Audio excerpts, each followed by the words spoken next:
Hello everyone and welcome to our daily manna. Please open our Bible in the book of Psalm chapter 5 verse 3. In the morning, O Lord, you hear my voice. In the morning, I lay my requests before you and wait in expectation. God bless us from the reading of His Word. My question for you today is prayer an essential part of your life? Many Christians say, of course. However, if someone looked at your life, your priorities, and how you spend your time, would that statement still appear true? If we are honest with ourselves, the topic of prayer can be very convicting. So where are you with prayer? Is prayer a constant part of your life? A priority? Think about this. When you wake up, is your first thought about God? Or do you immediately check your cell phone or go to Facebook or social media? The psalmist wrote about starting each day with God. Do you have the same priority? In this busy and hurried world, it's easy to rush through our day without giving more reflection or meditation to God or prayer. But starting the day with God sets our day on the right path. Prayer shapes our hearts for life's highs and lows.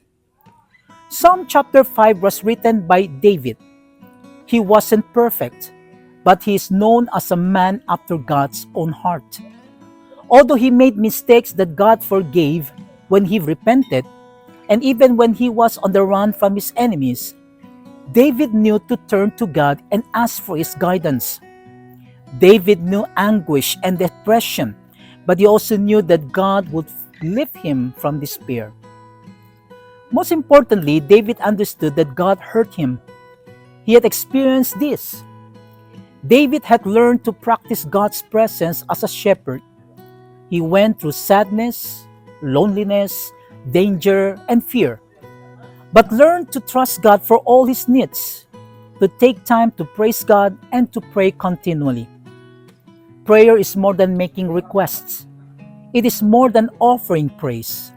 It is more than giving thanks. It is more than interceding for others. Prayer is waiting for God to hear us and act to bring His redemption in response to our prayers. Prayer is anticipating that God will be with us during our prayer time and do what is best for us and those we love. Let's pray. Our Father in heaven, thank you for your mercies that are new every day. Help us to remain constant and faithful in our prayer life. May we enter your presence with joyful expectation, knowing that you are our God who hears and answers our prayers in your way and in your time. O Lord, help us find rest in prayer, especially in this world full of evil and temptation. Give us strength, Lord, to face these battles in our lives, knowing that God can make a way against the evil in this world. Thank you again, Lord, for always hearing our prayers. We ask this in the name of Jesus Christ. Amen. Brothers and sisters in Christ, let us be like David.